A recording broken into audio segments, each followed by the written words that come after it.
going to start off with roll call. Pretty easy. Jerry Askin is here. Eric Mansker is excused. Cindy Friedman, haven't heard from yet. John Salidos is excused. Maria Fisk. So at this point, we do not have a quorum, but that won't interrupt our work. It's just a procedural thing where we'll have to take whatever we do here to the main neighborhood council and get a second on whatever we decide to do here. So we do have one of our board members who got sick today and another one who's out of town on business, so I knew it was going to be a little bit thin. We'll open up with public comment. Now, this is public comment on any items that are not on the agenda. If you want to speak on an item that's on the agenda, you'll have the opportunity when that item comes up. So this time is for public comment on non-agendized items. Mr. Kuzma.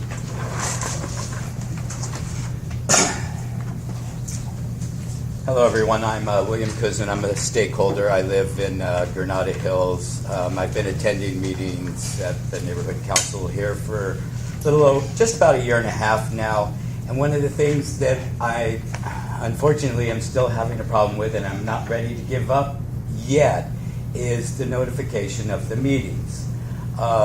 We went through a whole thing last year with the Brown Act and posting on the internet, and then Dunn came down and asked the board to say how they were going to do their agenda postings. This board decided one physical posting and to be on the internet on the website 72 hours before the meeting. I submit to you a screenshot of the Planning and Land Use page taken at 7:10 p.m. on Sunday night, and there is no agenda for this meeting.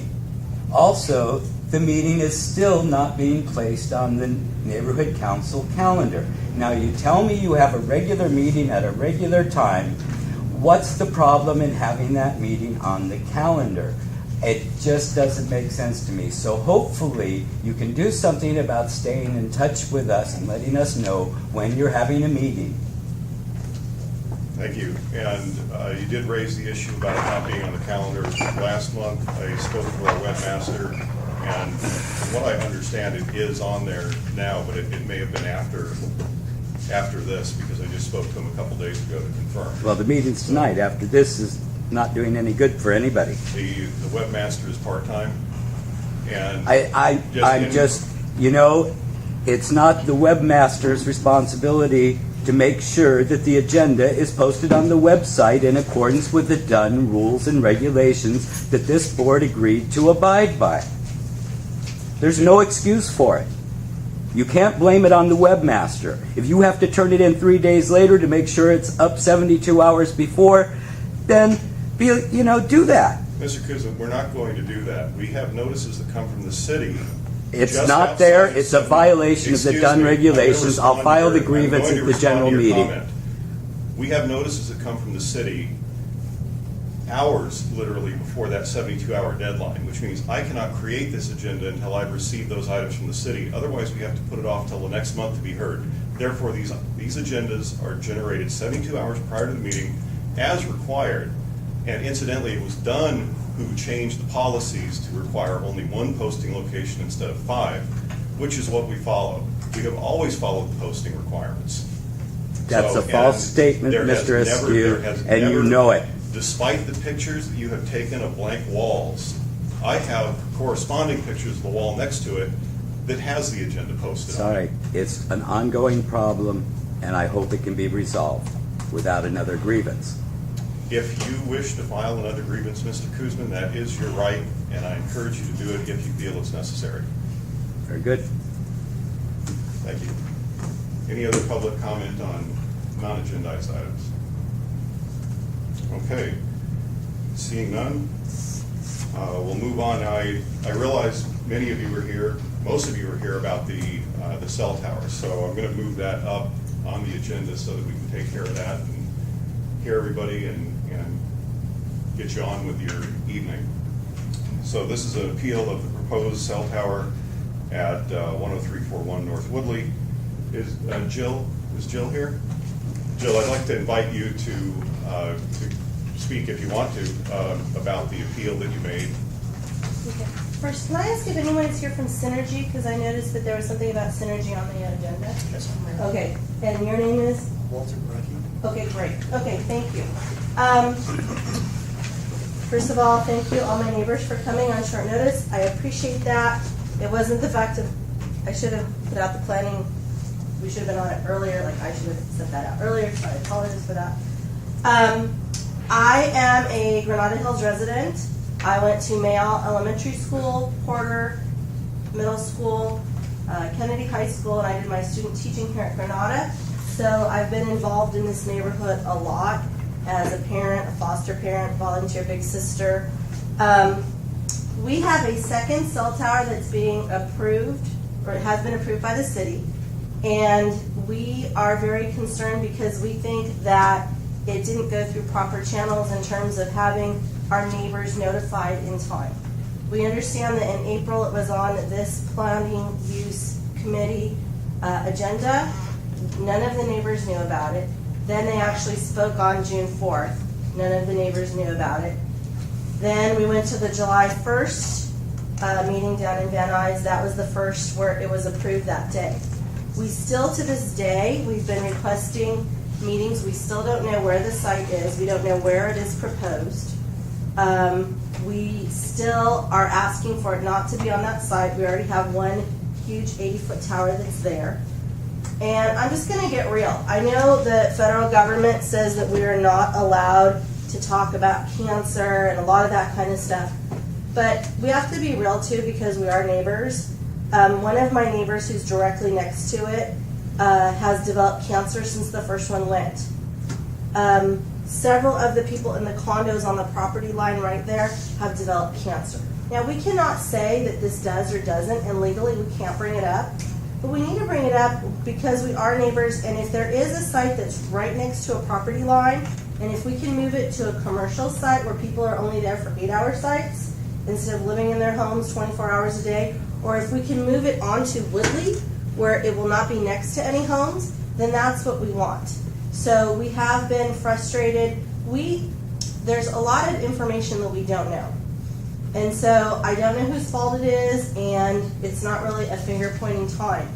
But what we've been told by different parties, A, the minutes have not been approved from the June 4th neighborhood council meeting. So we don't know if it was approved or not.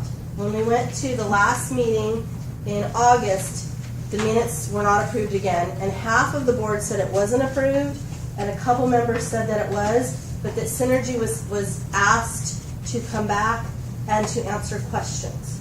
So everybody that I spoke with that was on the board at that time said that Synergy was supposed to come back and answer questions. So I don't know, I wasn't there. I've looked at the videotapes that were on there, but that Synergy presentation wasn't on the YouTubes. So I wasn't there, I don't know.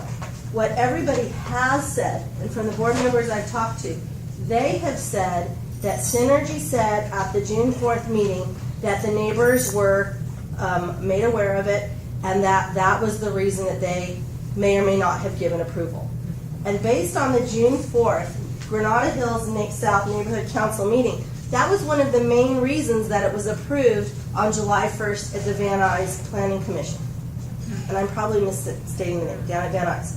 That was one of the main reasons. The other main reason that the guy gave was there's already one tower there, so we should put up a second one because then it won't be an eyesore for the rest of the Granada Hills neighborhood. And so our issues have been that A, the one that's been there has been unkept. There was a miracle. 2 days after the last meeting, at 6 o'clock in the morning, my last day of summer vacation, I heard yelling. And it wasn't from anywhere else, it was from men. And it was from men who at 6 o'clock in the morning on a Friday started to fix the old 80-foot tower that was over there. So I went over there at 6:15 and told them they're out of compliance because they're not supposed to start until 7. But it is a miracle. One of our problems too with the existing tower that's been there is there's been this finger pointing of who's responsible for it. AT&T and what's the other one? No, not Verizon. Verizon wasn't putting it up. The current owners, huh? Celltree was the one. Yeah, Celtics did. Now there's two people that are on there right now. What's the other big carrier? It's T-Mobile. AT&T and T-Mobile. T-Mobile. Thank you. Those are both the ones that share the 80-foot tower. And what they did is a few years ago they sold that one to a third party, and that third party is an out of state. So the whole thing is we've been saying it's out of compliance, it's ugly, it's falling apart, it's not being kept. So the city council has been telling me that they've been trying to get it fixed, and then the city planning has been saying they've been trying to get it fixed, and then they said, oh, it wasn't in the original permit that there needs to be any upkeep, so we don't know. So the church is like pointing over there, then AT&T is pointing out, well, we don't own it anymore, the third party owns it, but they're in another state. So nobody has taken any responsibility for the upkeep of the current one until all of a sudden we start raising rackles and start kind of getting the pitchforks going, and that's when they finally go ahead and fix the one that's there now. It was right after that meeting that we had. So we're very frustrated. We feel that we're not doing Not in My Backyard because we already have one tower for 2 carriers there. There must be some other place that it can be put on another property or that it can be put on Woodley. So if they want to do that, that's fine. But we still have not met with Synergy. We still don't know the exact site of where it is. I've had probably 30 emails with our councilman's office. I finally got a response when I threatened, finally on the last one, I threatened to go to the LA Times about it, and then I got a phone call from them. So it's like, you know, we're all busy. We're all neighbors. I have back to school night tomorrow night, and we don't want this tower the way it's planned right next to residential homes. That's the bottom line. And we feel that there was a Mickey Mouse deal that was done, possibly, allegedly, by Synergy when they said that the neighborhood approved it. Now, I don't know, this is something that I wasn't there, but we do just feel that, like, we are not being heard. And so, and at the last meeting, we were given, like, 10 minutes in front of the Granada Hills Council, so we do appreciate that you're seeing us tonight. We don't want it. We want it someplace else, and if it's going to be on this property, A, we want to know where it is, and B, we want it closer to Woodley. So that's the bottom line. Okay, let me respond to Jill so I can fill in a little bit of history on this. And Synergy came to us, heck, it must have been back in February or so, with they had the instructions to put a site out in this area, and they presented us with a couple of different possibilities. One was in a parking lot just around the corner, and the other was on the church.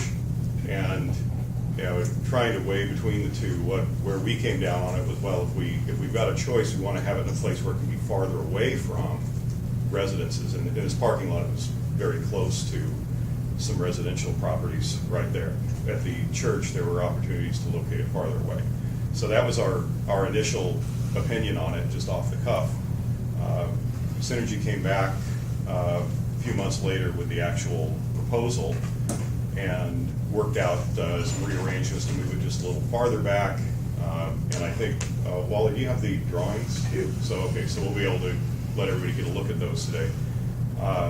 And we were concerned at the first meeting we had that we didn't have anybody from the community. Our outreach chair had gone out and tried to deliver flyers at the condos and got turned away, and I don't know if he made it over to the houses or not, but we postponed it then to the next meeting to try to make another effort to get the word out over there. And I think we had one resident from the area at the following meeting. My recollection of the board meeting is that we, and I don't want to say approve because our council can't approve, all we can do is say we support, don't support. My recollection is that we took a position of no opposition to the project, not supporting, but no opposition to the project. And so long as there were a number of conditions, which actually Mr. Gorecki had suggested to move it back a little bit, camouflage it better, and so on. So that's where we were at, and we knew this whole time that the final official email, postal mail notification of the 500-foot radius was going to go out when city planning had their hearing. So failing everything else, we get back to the old notification system the city has to get the word out, which generated your attendance at that meeting and the appeal. So that brings us up to date. Let me, do you go ahead, please? If, whatever you'd like to do. Can you hear me? Yeah. Can you hear me now? My name is Judy Lightus. I lived in Granada Hills for 30 years. I live in those condos that this woman was talking about. The fence for the church is 2 steps from my front door, and then there's the fence, and there is the yard where the planting of the tower. Now, when the guys were there cutting down trees and doing stuff like that, it was literally almost in front of my door. I'm going to just say something about quality of life. One person who lives with me is a pancreatic cancer survivor, and I personally have some health issues that are significant and chronic. For 30 years, I have lived next to that church where they have a preschool, they have a teen thing, they are constantly in that yard yelling and screaming and playing ball, and the ball goes over the fence into my yard, and kids are climbing over the fence and scaring my dog and getting the ball. And, you know, I just feel that because the other one is there, which is ugly, this one's going to be, sorry, but it's going to be ugly. I'm sure my property value is going to go down, and I don't think anybody along that lane of 4 condos that face that fence go to that church. So it's not going to impact anybody that's a member of that church, who I think would probably be speaking up and saying, this is really not okay to have outside my door. And it's literally going to be, unless it's different from where those guys were cutting down the trees, it's literally going to be right outside my door. And I've enjoyed being able to look at the supermoon and things like that, but I have to look around the trees and around the other cell tower sometimes to see that. And I just think it's a giant imposition, and it's going to affect us. And, you know, we're just 2 people, and there's other people living there, and I don't know. I mean, it sounds like our neighbors care about us, which is nice to hear. But I'm concerned. Cancer is there, and I don't know anything about whether or not it actually does do that. You know, I don't know if anyone actually does know. But it's been, I've really held I haven't said anything when people are out there with the preteens screaming and yelling and having, families and the guys coming in the morning. I actually heard that, and I had to see what it was because my bedroom window was open and I could hear those men yelling out there. They have to yell from the top of this tower down to the guys that are down there doing the construction. So for me, it's just purely a quality of life, property values. I don't know if people are going to want to move into a condo when I get too old to live there and I want to sell it. They're going to want to move into a place where the tower may be directly in front of the front door, because like I said, if it was where the trees are, then that's where that tower is going to go, and it's really, really not okay with me. Thank you. Let's see, I saw your hand up and yours. Let me call on you 2 and then Mr. Gorecki so we can show where it is. Sure. So, ma'am, please. Rebecca, I feel like we were taken by the idea that a lot of the information was being sent to the councils to get approval prior to notifying the neighbor. So it was a nice way to be able to avoid any backlash that might come from the neighbors. We live in a home that'll have a view, so instead of looking out over trees, we already look out over one cell tower. And for me, it's a sense of neighborhood.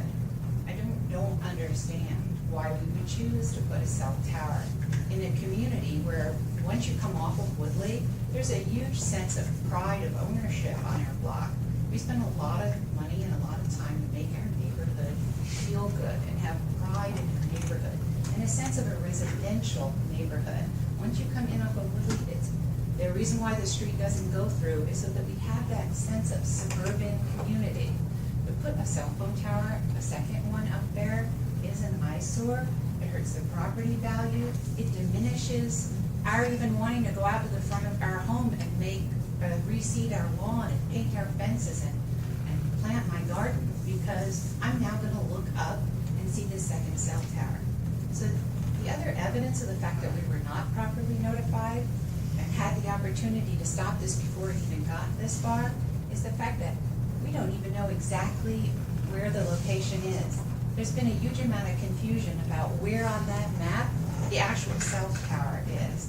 So I think the fact that we're waiting until tonight to see where that exact location is it where the trees are cut down? Is it further down on the street that affects our home more?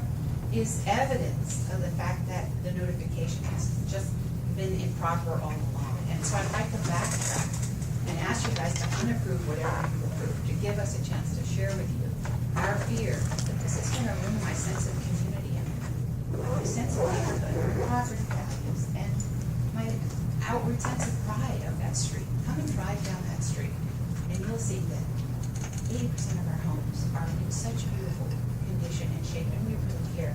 You find another spot for the cell tower in an industrial park or off of a freeway or some other place in Granada Hills that doesn't hurt everybody. Please. Thank you. Ma'am? In the last meeting, when everybody was here, you guys said, and I don't remember which one of you, because there's a lot of you, that you had not given the approval, that you listed lots of conditions, and those conditions were not made. You know, I want, and I don't want to say this I believe it was the Asian gentleman, I don't know his name, and he said, no, we had all these conditions, we did not approve it. And I know she told me what I can't say. I work in the cell industry, and everybody here, including you and including you, know that you can fry an egg on those cell towers. They are very dangerous, and to have two in a church with kids in a community is off the charts. If it was your homes, would you even have not opposed it? One is bad enough, but two, you can't do that. You can't do that to anybody in any neighborhood. The World Health Organization has said that those cell towers do cause cancer, and that's the World Health Organization. Thank you. And let me just respond to clear it up a little bit. It's not that we can't talk about the health hazards with it. We certainly can. What happens at any of the planning meetings is they can't take that into consideration. So that translates Which is to kind of funny, any of this discussion we have about it doesn't really work towards making any modification to the plan or getting it approved or disapproved. So that's why the focus on not talking about that, because it doesn't accomplish the goal, but it's certainly a concern. And Especially two of them. Yeah. Two. Well, let me take this gentleman here, because I didn't see his hand up earlier. One of the basic problems that I think of is this Fernando Tovar. He's the Associate Zoning Administrator. We received the letter, and I think everybody got it. I think what they look at it is a blank piece of paper. You have no idea what's happening over here, or over here. And so the guy says, oh, we can just put on a tower here. That won't bother anybody. Well, I bought my home, I'm closest to that wall, in November 1967, when it was still under construction. My home is 8 feet from the block wall, which we eventually, together with the old church, built up. And now 47 years later, we still love the location, but are concerned because of the possibility of a second pole being installed to accommodate the high demand of the existing tower. Then we got this big old letter from this Fernando Tovar, sweetening the pie, for those who read that. And I am in disagreement with him on several things. This was on page 9. It says in bold print, the project will enhance the built environment in the surrounding neighborhood or will perform a function to provide service that is essential and beneficial to the community, the city, and the region. My comment was, it said, the location of the project can be found to be desirable to the public convenience and will enhance the built environment in the neighborhood. How this man thinks that the second tower will enhance the surrounding is beyond me. This tower has no purpose other than to facilitate additional quantities of transmission and enrich Verizon Wireless or whoever it is. On item number 2 of the same page, it says the project location, size and height, operation, and other significant features will be compatible with and will not adversely affect or further degrade adjacent properties, the surrounding neighborhood, or public welfare. Well, affect the further degradation implies they know it's going to impact the neighborhood. And so my response was along the same line. He said it will be compatible and further degrade. It's private property right next door, residential property. My dear friend who lives right behind me, my wall is about of my home is about 8 feet from the wall. I think that's the minimum clearance you have to have from one property to the other. And I can feel for you. My wife has cancer. 5 years ago, she had to have one breast removed, and she had a 5-year interview. About 4 weeks ago, they found another one right on the right breast. And then this man also said the monopole would not be highly visible from the abutting streets and screened from the nearest residence. BS in capital letters. I mean, that's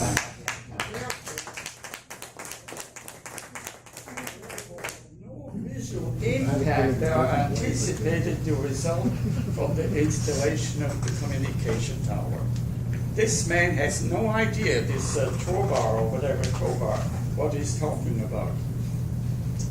Then the lady from the Synergy company sent me a little note and said, oh, we'll be planting a little pine tree in the northwest corner. Can you imagine? A little pine tree. Here, dog, have a little treat. The street does not even go through. The church property, what they call the church property, actually the last 20 or more feet is what do you call that? City easement. An easement. Easement. An easement from the city. They had no control over that. And so to plant a little pine tree up there, that'd be about 70 feet from the nearest fountain, and all their grass is turning brown, and you know that. You walk through the property. Did you just walk through the property a couple of days ago? I would be happy to speak about it. Pardon? I would be happy to address it. He's asking you a direct Okay. question. Yes, I was there today. And let's see. Well, that's about it for about this. Oh, the facility. Their thing was the facility was designed to minimize visual impact, as the proposed monopole is disguised as a monopine and will be screened by existing as well as new trees. The lady that works for Synergy said the trees are probably about 15 to 20 feet high. Well, that will surely hide a tower. Then the last two, item number 12 on page 9 of his letter. the use would not have substantial adverse impact on property or improvements in the surrounding neighborhood. I would indeed lower the value of my residence, I would say, the only single occupied property on the western border of this property. What this man probably saw was this beautiful drawing that only shows the church property, doesn't say anything about the residential area, doesn't say anything about the condo, and doesn't say anything north or south. And I distributed our invitation to attend throughout the condominium, or at least which was accessible to me. I did not meet a single person who said, "How come we don't know about it?" And here they claim in the neighborhood of how many feet? 450 feet? 500 feet. 500 feet. Well, there were probably about almost 1,000 people living in their condo within 200 feet. I did not find one person who said, "Why didn't they tell us about it?" So here we stand. And I think that's about all I have to say. Does anybody have any questions? I saw two gentlemen walk through the property just last week. I don't know whether you're one of them. The other man, a little taller than you, wearing a black hat, or a hat anyway. And they walked from one end and went around and then down the other side. I don't know whether it was in preparation today, but that's it. Thank you very much for coming. Mr. Guerrero? Yes, sir. Oh, I'd like to ask a couple of questions real quick. Are they directed to him? No. Fred's my neighbor. Okay.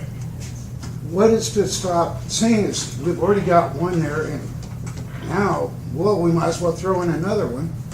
In 2 or 3 years, let's just make it an orchard and have 6 of them in there. I mean, we've got to put a stop somewhere along this line. There's plenty of commercial space around here.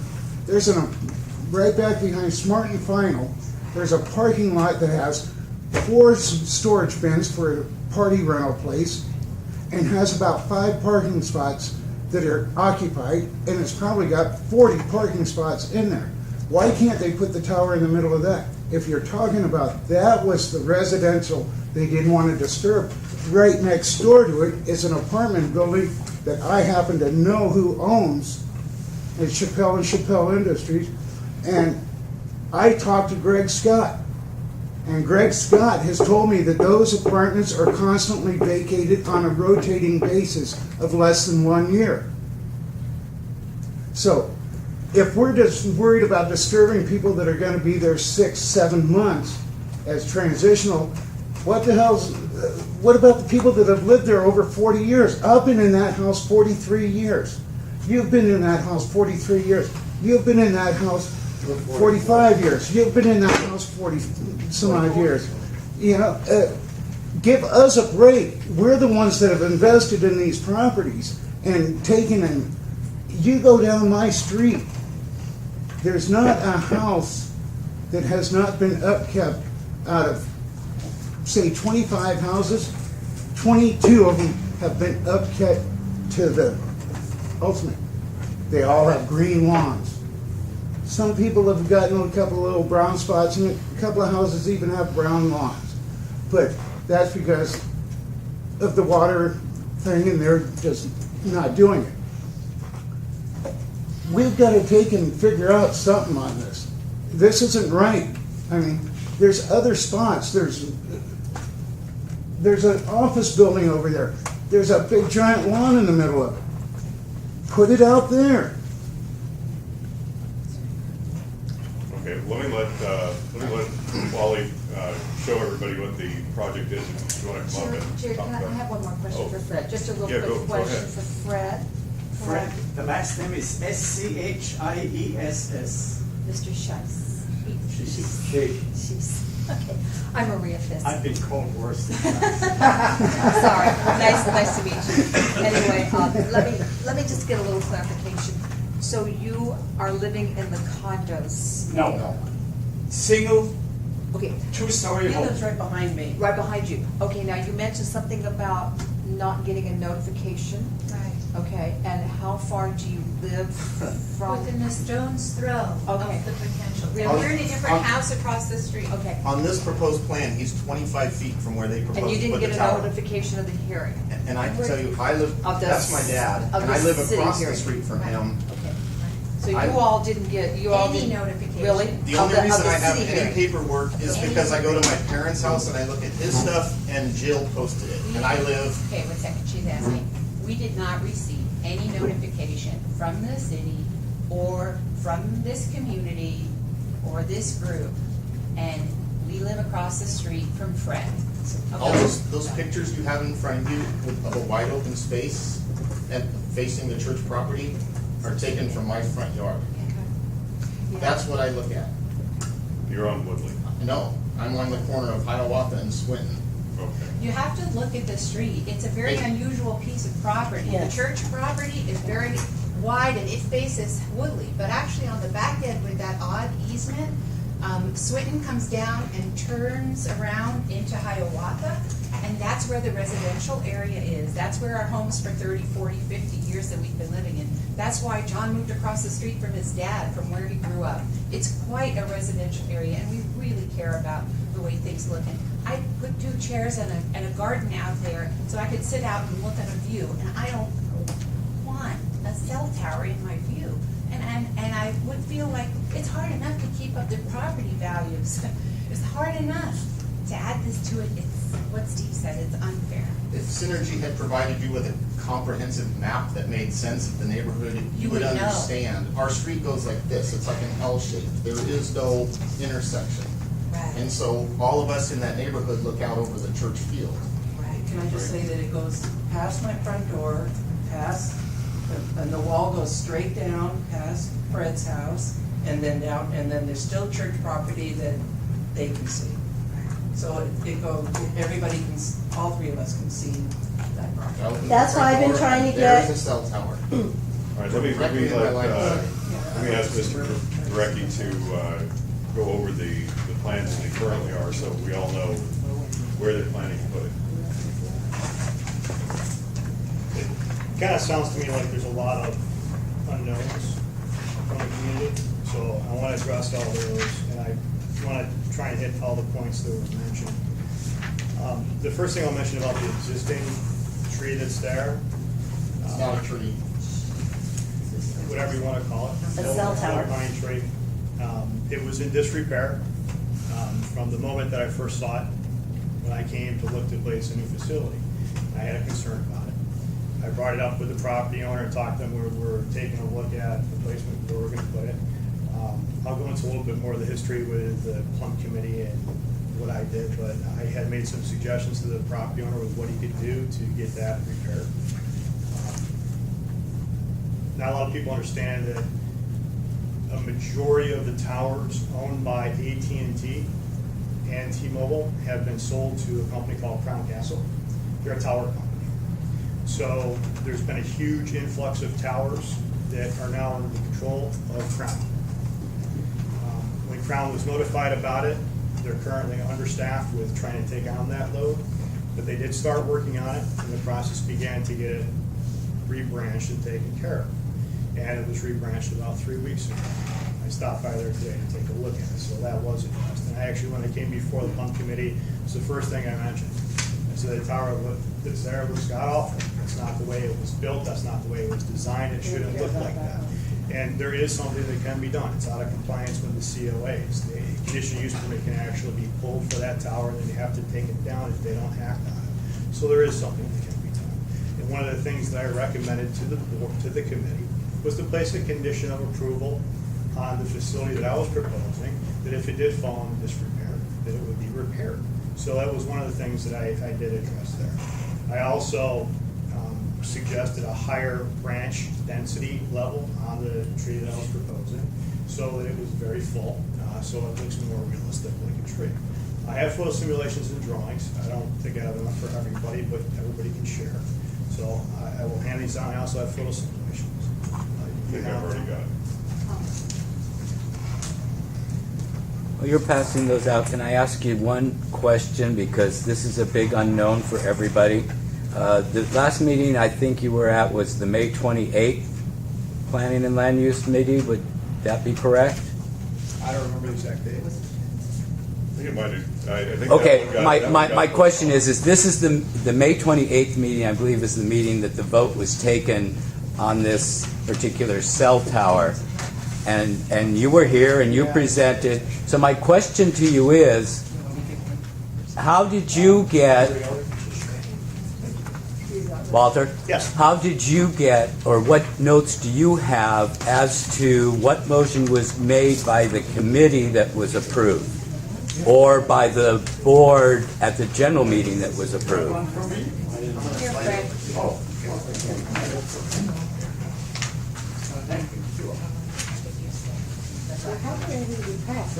Hold on. I want to hear what Walter has to say about that vote. Jerry seems to recall that the committee voted to take a position of non-opposition to the project, which is normal for this committee to do. So I'm just trying, because we don't know what the motion was at the meeting yet, do we? No. And we don't have it from the Planning and Land Use Committee meeting either, do we?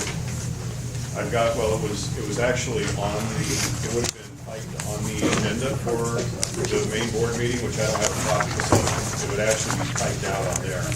And that's the night my battery was dead, so I have no video Well, of that. I know that my recollection was we did the non-opposition, which is. Yeah, but I want to verify that, because what they heard was from the city that they were told, the city was told that you approved the project, and I know that you guys don't approve cell tower projects. It's usually the non-opposition. That is the main reason that Tovar said that he approved it, because when we went to the July 1st meeting, Synergy said it was approved by the Granada Hills South Neighborhood Committee. That was what Synergy said there. And the second thing was, we still don't know, we have members from the Granada Hills Neighborhood South meeting here, and the board itself doesn't know if it was passed or not. Half people said it was, half said it wasn't. Everybody said that Synergy was told to come back and answer questions. And so this is a big bone of contention that I have, because the minutes aren't on there, and that was one of the main reasons that Tovar approved it. A, one is already there, and B, because supposedly because the neighborhood council did approve it. So that was the feedback orally that Tovar said to us on July 1st, because July 1st was the meeting, and then we got notice July 28th, we got his written reading. So it was verbally given that day, and those were two of the main things that he based it on. Okay. So that's why I'm really angry, because we do feel that this has gone through without neighborhood feedback. Okay. In your defense, hold on. In your defense, when this committee takes that vote of non-opposition and it's ratified by the neighborhood council, that's all it is a position of non-opposition. It is not a position of support. If this neighborhood council takes a position to support an issue, they literally write a letter, right? You write a letter and you send it to the city people. We met and we recommend our support for this thing, because I've complained about those things not being done right before when the letters were sent out. So I do know that this is the procedure as a stakeholder. Now keep in mind, you've heard me. You know that I got issues.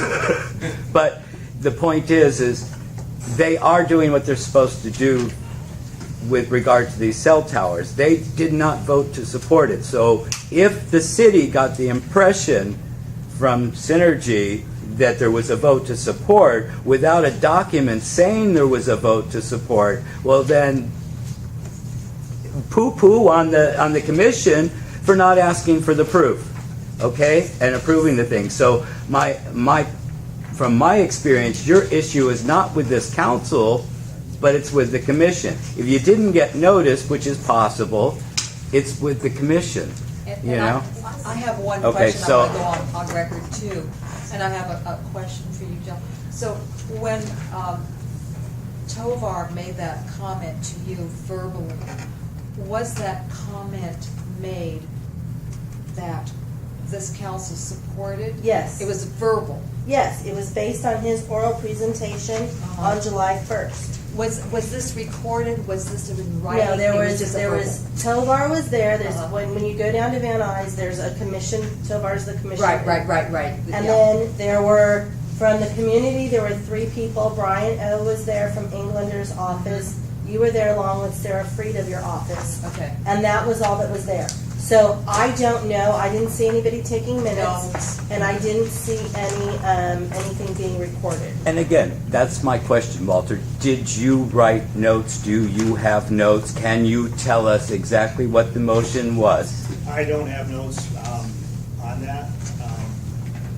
My recollection is that I did present that the committee made conditions of approval, which we honored. But that doesn't mean. Can- But that.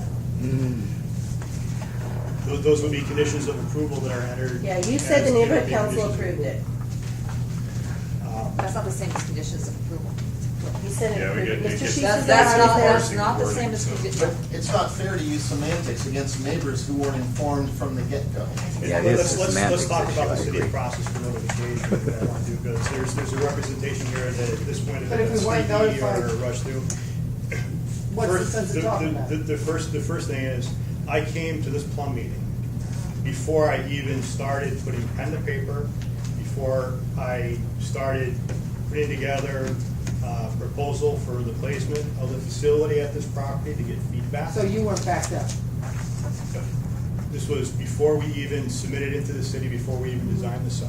I met with the planning land use committee. Feedback that I had gotten at that time was that the facility placement here blends in better with the surrounding and would be the least intrusive option, which is legally what the city will go by.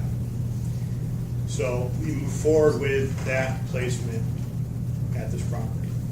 I attended 2 additional plum meetings to get feedback from the planning land use committee, as well as anybody that attended. Then I went to neighborhood council, and I was explaining what happened there. As far as notification to the people goes, we don't do the notification. We are required to use a city-approved notification map and label provider, and they provide notifications for all owners as well as occupants. And that list is given to us by a company called Quality Mapping. We take that, we submit it into the jurisdiction, and we submit one into a company called BTC. BTC is the company that actually does the mapping. So the only thing we're involved in that process is paying for it and delivering it, and paying for the notification. City notifies the requirement is 10 days prior to hearing. So if there's an issue with notification, it's Still not. gonna affect you, though. it's- Yeah, but I you understand pay that, for but I want you to somebody to understand, notify us because and there's not an notify. insinuation that something was underhanded or improper or done. No, Well, there it's could be a not. thought there, and I want to set the record straight on it. We should, somebody should have knocked on that house. If they're gonna put 8 feet from your house, another 80-foot tower, 8 feet from your house, somebody should have knocked on somebody's No, door. I went above and beyond what the city requires. I come into several community meetings, so. What is the Did chain you of notice the responsibility? condos on the other side of the line? The city only requires me to do notification This is right. and go to hearing. No, I I'm not even required to come to these meetings, No, which I I get that, always but I'm do, saying- and I've never not come back when asked. I understand, that's all I'm asking. I'm asking, you paid a company to perform a service for you that they clearly did not perform. So where does the chain of responsibility end? Right, You now yeah. know that you hired a contractor that didn't do what they were charged with doing. mean, And you how paid can them. you continue in good conscience knowing they didn't do what they were supposed to do, but we're gonna continue on? So So there's let's a start break there. in Well, the chain. I'm not actually sure what happens with that, because I've never run across this, because they've always done what they were supposed to Well, now do. you And again, Now it's you a- know. Yeah. We never do. So, but do you understand where the frustration comes from? I can absolutely As a understand. community, as a neighborhood here, once we found out what was happening, Look at this us. doesn't look like people that are just rolling over saying, do what you want. We were when we got the notification is when we started the opposition process. And that list of names for the notification is on file with the planning department. They have that. Can we So see it can it? be verified. It's public information. Anybody can go in and request the file. It's not verifiable if it's not a certified or a registered letter. I live across the street. I've never been notified. The only reason that I have any of this paperwork is because I got it from Jill or I went to my parents' house and I got it from them.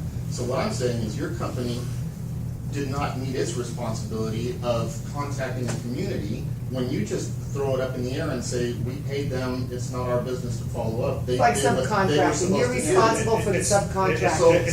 It's actually not true. They actually put the system in place with these companies to make sure they're doing that, to make sure something like this Well, isn't somebody something. did Yeah, but they did. What I'm How do saying we is, unravel it can be this? verified that no notification went to you by looking at that file, is what I'm Okay, trying to so- tell you. So if you wanna find out and verify, absolutely, it didn't happen, Right.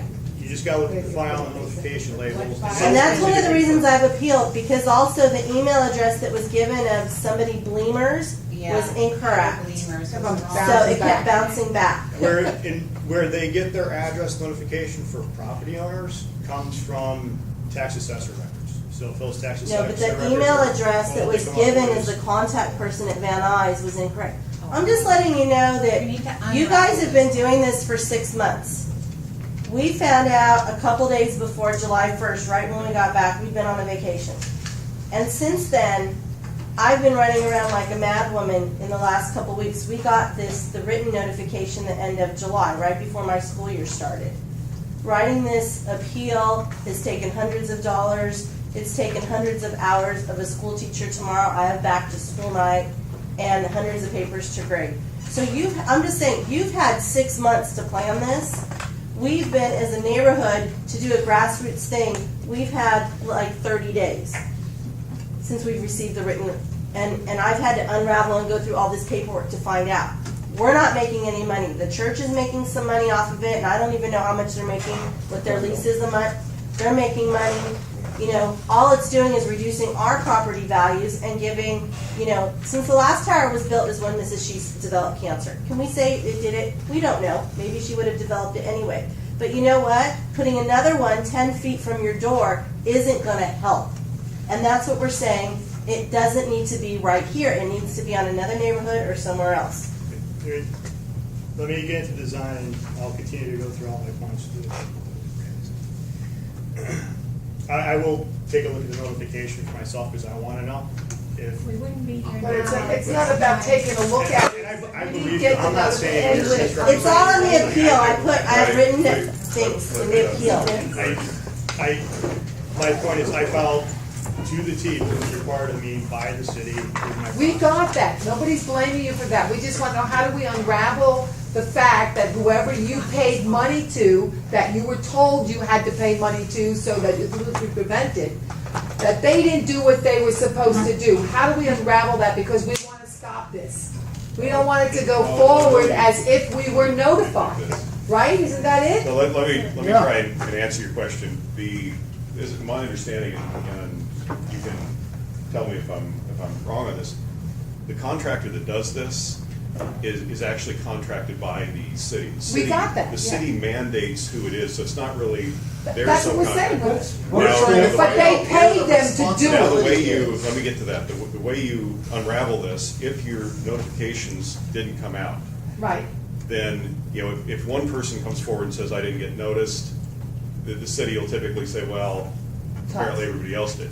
If you've got a large number of people that said, I did not receive a notice, and they'll sign the bottom of an affidavit, I did not get noticed, that is an appealable point. And that's what That I is put in my something that appeal. Yeah, that is something that the city will So we've stand up done and that. say, okay, there was a failure of notification, and there's a possibility that the decision can be made to roll back on that. That's a fairly strong point, especially if you've got a lot of people who say, you know what, I've been here, and the notice didn't come out. Did So that's that what we answer wanna your know. Yes. question? Okay. What state or country is this company located in? Oh, Which company? The one that One is was, supposed to My send company, everybody a Verizon. notice. no. It's, BTC? they're a couple blocks from the Van Nuys Permit Center. Okay.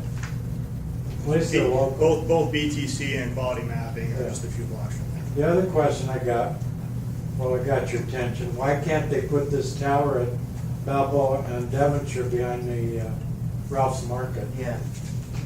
You've got 50 acres back there. Or let the city make Right, some money I've out of got it. a lot of water questions and piling power. up on top of questions. Let me start with what nobody really understands is what's being proposed and what's designed here. You're proposing that you Start. put another cell tower there, right? Okay, well, let's get to the Let's let him specifics. I take want it. Let's let him to, share what he- I want to let Mr. Gurecki make the presentation now, so I want to close comments from the stakeholders as well, and please do also run down your points, then we'll go back to questions. Thank you. So there is an existing tree on the property, which everybody knows is not 80 feet tall, it's 60 feet. The code for the property is 45 feet. Well, how did the existing tower get to 60 feet? The existing tower can be extended by the city an additional 15 feet to accommodate a co-locator. The city requires that a carrier co-locate on an existing facility if possible. Verizon's able to co-locate on that facility because it can't be extended any higher. And there's no room on that tower to place the antennas without causing interference to the other carriers. So the only option is to find another location for replacement. That's why there's a second pole being proposed on the property.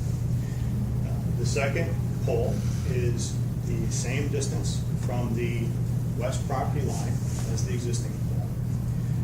The base station equipment that operates the tower is set back the same distance from the west property line as the AT&T equipment and the T-Mobile equipment. The compound is 25 feet back from there. There's another 20 feet of space for the enclosure for the equipment, and then the pole's another 5 feet after that. This is right in between where the church is and the other building. The best way to locate it when you're looking at the property is there's a very tall row of cypress trees along the west property line. So when we placed that tree in the location, we looked at where the existing trees were in the property, the existing homes, with where we're placing it, so it would best fit in with the surrounding environment, with the trees that are there to help it best blend in. Those cypress trees are pretty tall. What we did after the hearing and after we heard some concerns about visibility is we actually went back and planted additional cypress trees to carry the row of cypress trees down further to protect the view from directly behind. Further in which direction? South. There's also a concrete pad, and that leaves room for about 3 or 4 cypress trees. Right after that, there's a very large concrete pad there, so we stopped the tree placement at that point. We also placed an additional 20-foot pine tree towards the northwest corner, in between where the house on the corner would be for visibility, and from that corner coming towards where the tree is, to help put that in there. You're saying, excuse me, you're saying you placed them, you're saying you're Proposed. proposed, because Yes. they're not there. Yeah. Good, Okay. good. Yeah, we proposed, and I actually did that after the administrator approved the project. I heard some of the concerns that were there, and I wanted to try and help that situation out, so I freely went back and added that. There's crawling vines proposed around the enclosure to help soften the look of the enclosure. And there's a 5-foot wall, it's like a 4.5, 5-foot wall along that west property line that goes there. So if you're actually on the property line and back, you can't see the enclosure, you can't see the equipment, but depending on where the trees are along that line, some of the poles would be visible. In a relationship, this pole's 45 feet, the other one is 60 feet. How high is the proposed? 45. tower? I just want to ask a quick question. You threw a lot of figures out. How many feet from the west property line is the tower? 25 feet. Now, that's where the beginning of the enclosure is for the base station equipment, which is another 20 feet, so you're about 50 feet. 50, Can you put like an X on the piece of property where the tower's gonna be? In other words, on the physical property, can you If you go go, into some? go to your, paint? sure, go to your drawings on page A1. Yeah, Okay. yeah. You'll see two large buildings that are there. There's a Right. church building and then there's a building above it. Look at the building above it and look directly to the left. And you'll see a call out there where it says, proposed creeping vines, landscaping, screening. That's pointing to the enclosure where the equipment is. Directly adjacent to that is the proposed model pond. So sorry, so I'm sorry, you're gonna have to just show it to me. 'cause Tell I me how don't far see it is from the it. back wall of the church. Is it this piece? Yes. So where's the current one? And where's Fred, the back, Fred's house? Right here. Could you tell me how far it is from the wall of the church? It separates the condos pieces. Where is it proposing? This is where the one is. There's a wall, here's your property, Yeah, the condos are right here. When we do a survey, we do a survey on that property. We don't survey adjacent properties. The city doesn't require that. But there's a wall in the back of the church. Yes, that's one of the property. Yeah, how far is that gonna be from that wall? And the church, on the church property, 51 feet. 51 feet from the center block. From the west property line. So it's in the middle of their yard? It's 51 feet from the property. Which is So that, these things look like they're here. Fred's on your park. Actually, if you look at it, This will back up to Fred's But there's house. still two cell towers in a very small space, waiting out radiation. Right. Why would you consider I mean, to put one right next to I'm the gonna other? address the emissions, okay? I've got that on my list. Let me get through the design and finish talking about that. And I'll be The photo simulations that are provided, if you look at those, the bottom left-hand corner is a view of what is existing. Bottom left-hand corner of every page shows you a picture of what is existing. The top right-hand corner shows you what is proposed. In view one, taken from Woodley, you'll see there's a tall brown tree that's there. Directly behind that is where the monopine is proposed. And you can see that it sticks up just a few feet above that.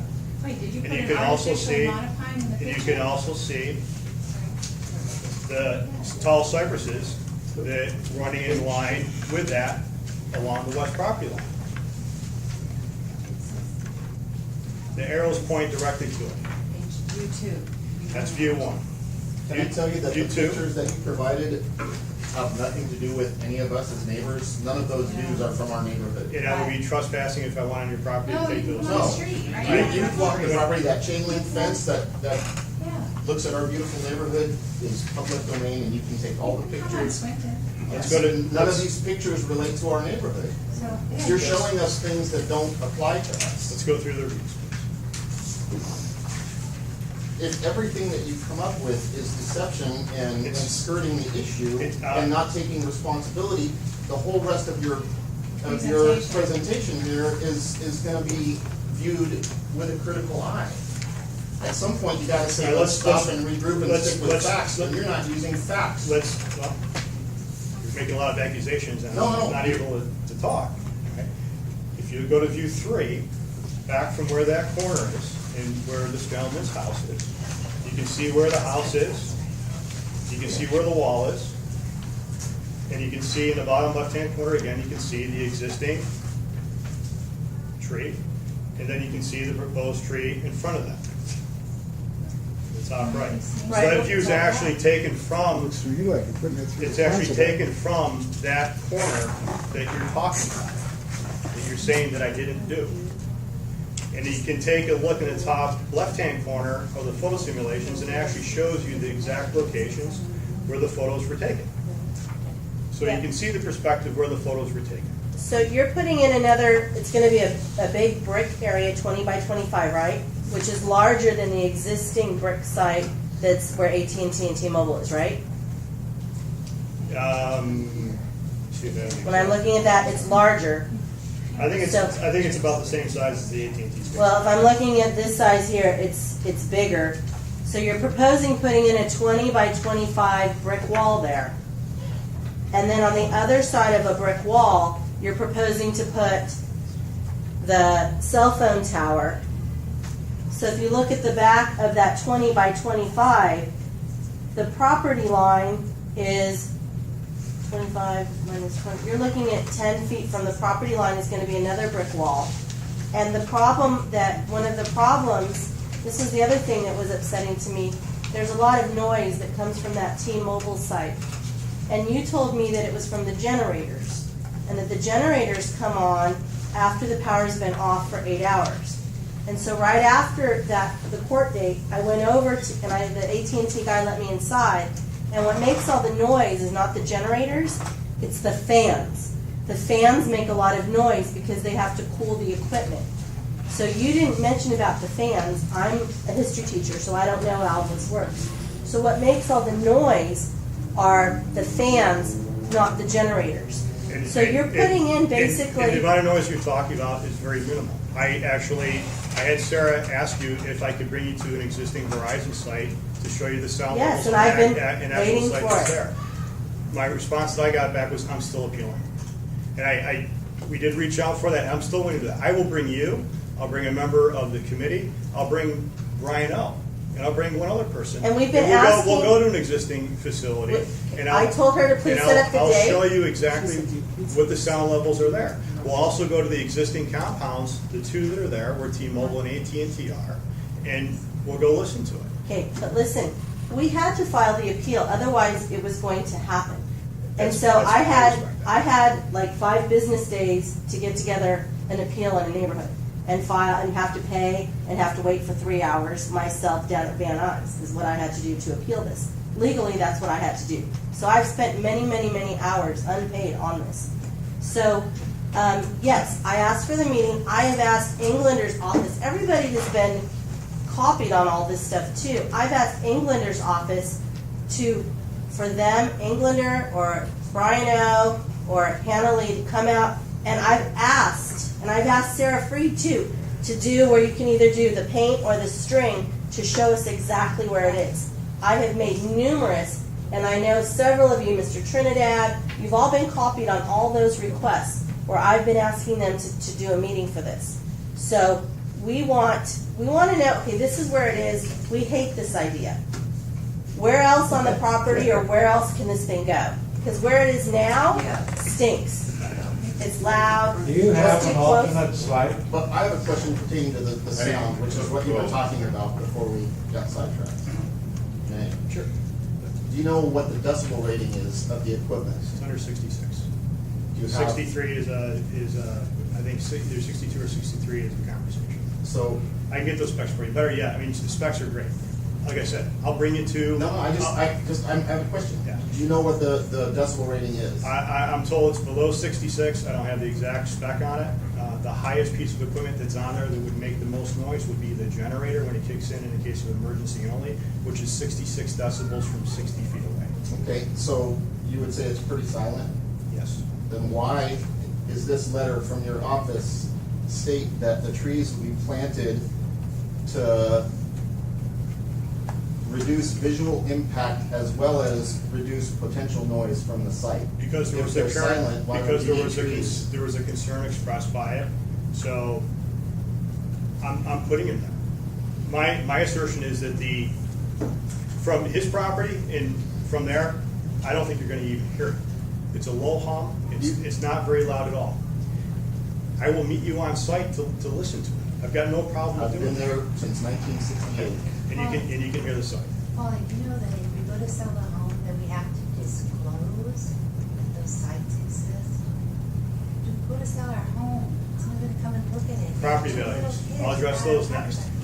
It's on my list of about 20 things to You're address. aware that you have to disclose that those cell sites exist. That's how much it's gonna hurt. I've disclosed flood zones in my previous homes. I've disclosed other, I have to disclose that there's 2 cell sites. Who's gonna wanna buy my home, which is a perfect home to raise small children? They're- So I don't want this cell site here, regardless of whether it has a lot of green leaves in it, or a few green leaves in it, or if it looks more like a tree, or less like a tree. At the end of the day, someone's We not don't gonna wanna care buy what it my looks like. home. Okay, let me The facts- bring this back the to facts Mr. don't Rickman back and that finish up. the- okay? Yes. The- Oh, yes, they do. I Yes, personally they don't do. wanna buy a home There, that's near to there, a cell there phone. are thousands of sites within the city of Los Angeles. If there was a negative impact on property values of the cell towers, But the it would be mother front page news. I'm not an expert at It- cell it- towers, it would Wally. be- I only know what There would common be sense. lawsuits flying all over the place. I know what common sense is. I see cell towers off of the 118 freeway. It makes sense to put them there. I see pretend water towers, pretend trees. I see them tucked in industrial parks. It all makes sense to have them there. I like to use my cell phone. I want to have those towers. I just don't want to open up my front door and look at 2 cell towers and think that no one's going to buy my home now because they're going to open up the front door and look at 2 cell towers instead of looking at real trees. And I actually don't appreciate the fact that you refer to towers as trees in your vernacular. It's quite upsetting. Okay, Would so. you like 2 I said, towers hang on, hold on. behind your house? Mr. Gurecki's been very patient trying to get through the information that he has, so just ask everybody to defer to him to finish this and answer the questions he has. Then we'll open up those questions. Please, during his presentation, no more questions, no comments, no shouting out, because we do need to get through this, and I really want to address everybody's concerns, so please go ahead. Issue was brought up about people on the other cell tower working early in the morning at 6 a.m., which is a violation. I think 7 p.m. is a requirement by city. That is the requirement. No violation should be called on and have them cited. We have no problem with the condition of approval of adding hours, work hours in there when we can and can't work. That's a non-issue for us, and it'll be complied with.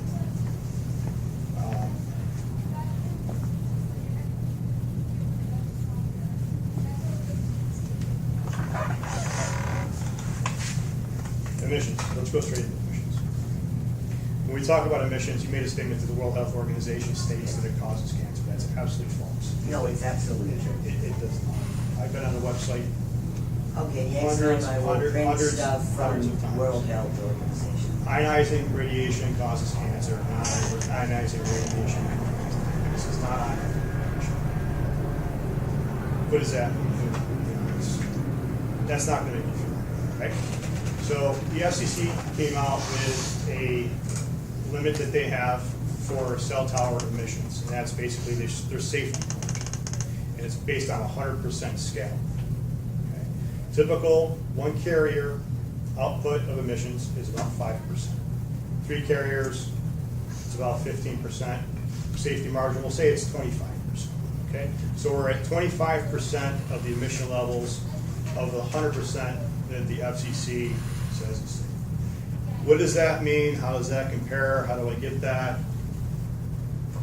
What the FCC did was they took what amount of energy does it take to have any effect on a cell? Okay, good or bad, any effect on a cell. They took that level, they reduced it by 50 times that amount to come up with their 100% level. And we're well below that. So as an understanding of where the FCC ranks and allows sites, and with where we are and how they got to that level, I want to make sure that you understand that.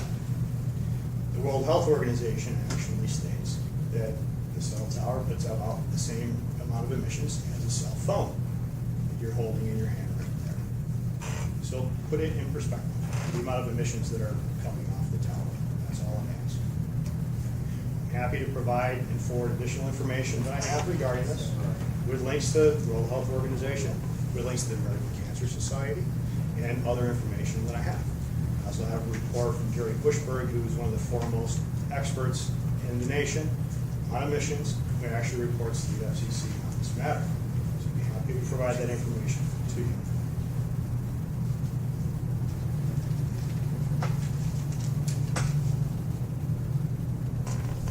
With regards to property values, I already kind of mentioned that, but I'm going to tell you that the city can't take it into consideration. There was a court case, which I can barely provide, that says that the challenge of property values for a cell tower is a proxy for health concerns. So the city won't be able to take that into consideration, but that doesn't mean I won't talk about it. when I started doing this business about 10, 11 years ago, it's not the first time I've heard this concern. I used to work with T-Mobile, and they actually had a couple different reports that were completed by an independent third party on property values as it relates to cell towers and proximity to cell towers. And there was no negative impact that they had there. They've also done several of those reports, and they've never had an instance where that was the case in Southern California. So when I'm telling you with that's what I'm basing my information off of and what I have.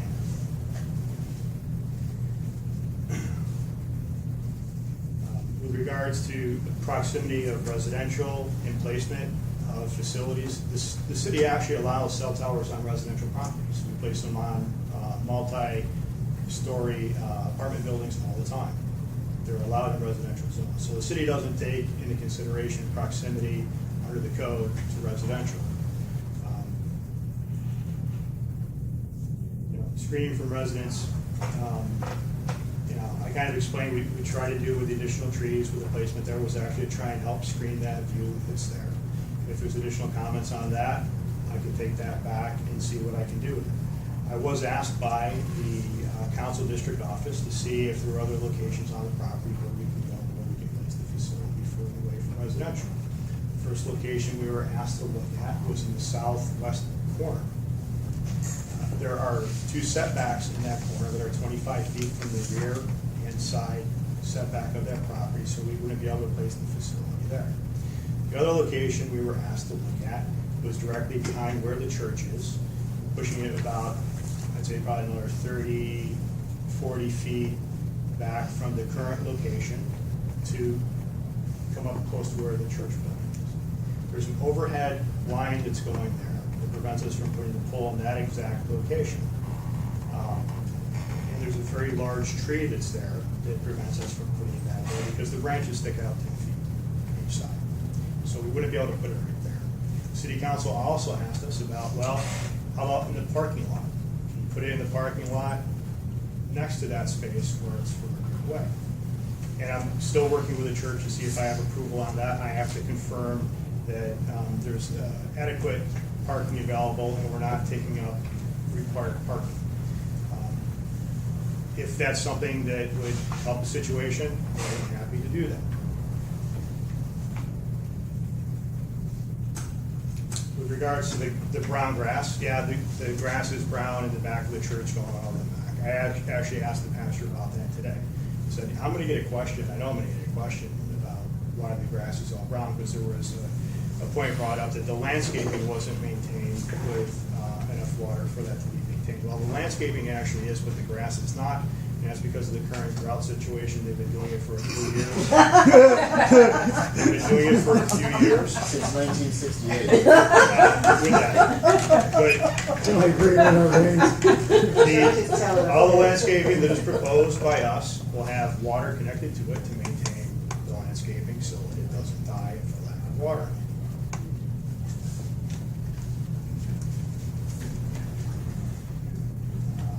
Drawings to show adjacent properties and structures. The city doesn't require that. We don't do that. And we don't survey adjacent properties to place adjacent buildings on those properties. I talked about the notification. Okay, so the location where we're at.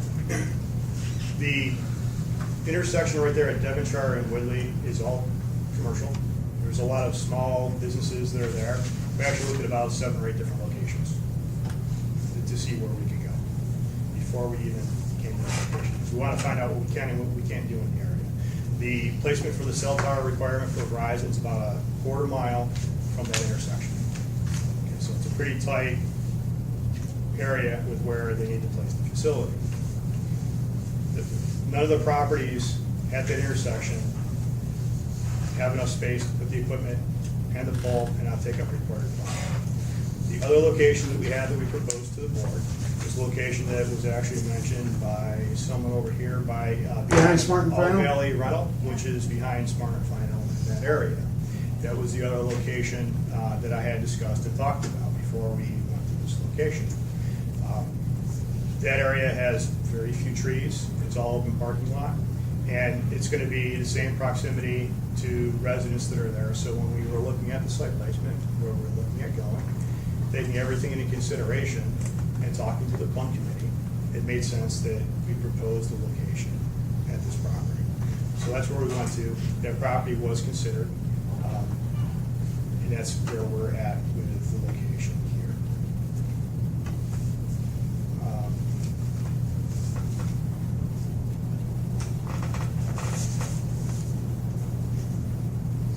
You know, and really want to stress this, the city, and this was something that was brought up at the hearing, which Jill had suggested to the zoning administrator, well, why don't you place it out by the street? And placing it out by the street, it's very visual, it's very present, it's very easily seen. It is much more visually intrusive than placing it back where there's a bunch of existing trees and existing landscape. So that's why we placed it there. And that was what Mr. Tovar had cited. So that was the basis for it. I'm happy to take additional questions. I went through and addressed as much as I could with what we're out there. And let's just start. No, hang on, just a minute. Thank you all for letting him finish. I know you've got a lot of questions. I want to defer first to somebody who hasn't spoken, or has only spoken once, and I think that's you. And then we'll move around and get everybody. What's the life expectancy of one of these towers? Life I have several expectancy, they're expecting to have it there 20 years. Now, by planting these trees to hide it, who's gonna maintain the trees? How tall are they gonna get if they're pine trees? Because we had one that was 125 feet tall. And I know what a root system can do to a block wall within a very short amount of time. So planting a pine tree, I think, is kind of stupid. Well, along the block wall, there are all cypress trees, which are already existing. So if there's a problem with the roots and cypress Yeah. trees with the wall, Cypress trees aren't it's already bad. existing. What if somebody One- sold the property and cut down all the cypress trees? What do you do then? Yeah, I have no authority over the property owner with what they ever do in the future with the property. So it's not maintained. There can actually be a requirement in the conditions of approval that require that maintenance. So that's something that can be addressed through the conditional use permit. So there is action that can be taken. With regards to how tall the pine tree will grow, honestly, I don't know. I don't know the type that was proposed. If you have a suggestion, I'd be more than willing to take that. Cypress aren't bad. The other is, why can't they put this tower down on the veterans' property? We actually have another site that, The Plummer and Woodley. there's actually another site that's proposed down at that intersection near there, over at the Either there Church or of behind Christ. the supermarket down in Balboa. It's too far. That's what I thought. We've got a quarter You said a mile. quarter We have mile. another site that's actually proposed right now at the Church of Christ. So you do It's have a not at that backup intersection. site. It's not a backup site. It's an addition to this. It's an addition to, it's an alternative. It's not an alternate. No, it's not. Both sites are needed. Not an alternate. We're building another tower there. Right. Sir, did you have a question? Yeah, I got a couple of them real quick. So, is what you're saying is you're gonna be building a 20 by 25 foot structure to house the equipment and such like that, correct? That's correct. So that's the size of my double car garage. I don't know how big your double car garage is. It's 20 by 20 25. by 20. Okay, that's double car garage. Yeah. Okay, now, because I live 3 houses away from this wall. The generator, you have to have those tested. How often do they test them, and what's the length of testing on? Because I've worked on a lot of commercial buildings, I've worked on hospitals, schools, colleges, such like that. And those tests go for 6, 10 hours. And that's what I'm gonna be listening to, because from what I read here and look down these plans, that sound is gonna be coming straight across Fred's backyard, his next door neighbor, into my backyard, into Jill's backyard, into the next door neighbor's backyard, going across the street into John's the front yard, and going up the alley. I don't know how long that test lasts. My understanding. Because there is a requirement for testing on generators. My understanding is that it's once a month to make sure it's operating properly. Right. But again, the decibel rating on the generator is 66 decibels from 60 feet away. A conversation is about 62 or 63 decibels in Okay. comparison. So when you put that into perspective, it really should not be an issue. Okay, and you said the decision was made not to place it behind Smart and Final. Why? For the Because, reasons I I mean- stated, which were, I came to the Planning and Land Use Committee to get their feedback with where the best option was for placement at the time. Their input was that it blended better with that property because of the surrounding landscaping that's there. And secondly, looking at what impacts there would be there, we're still going to be directly adjacent to residential that is there as well. So following the train of thought with the city requires co-location to place multiple carriers on one pole. Having a cohabitation with a second pole isn't that far of a stretch with the understanding of the way the code is. But before I did that, I understood that there could be some concern there. So that's why I came to the committee before, we ever proceeded with the location. But if we placed it over in the parking lot, it's going to be very, very visible. It's going to be much more visible than where it is right now. And it's not going to be any further away from it. Visible to people. Okay, I have a question. Okay, hang on, let me take these in order. I'm going to, Mr. Kuzman hasn't Right, thank you. had much of a word, and then I'm going to come to you and then Jill. Okay, the first thing I want to clarify, at the meeting, one of the reasons why the Planning and Land Use Committee chose not to oppose the project is because there was already an existing cell tower on the site. Okay, just I want you to know that that was one of the reasons why they chose not to oppose it, because there's already one there. What difference will it make? But Walter, you said there's over 1,000 towers in our city. My question is why do we need another one? I haven't had a problem with getting reception on my cell phone in over 6 years. The purpose for the cell facility, there's two reasons why cell towers are placed. One reason is for coverage. The other reason. I got coverage. So do I. The other reason is capacity. I got capacity. The reason for the cell tower for this is to improve existing coverage and to take care of the capacity issue from surrounding sites where There's nothing to improve. there's How many- dropped calls. Never.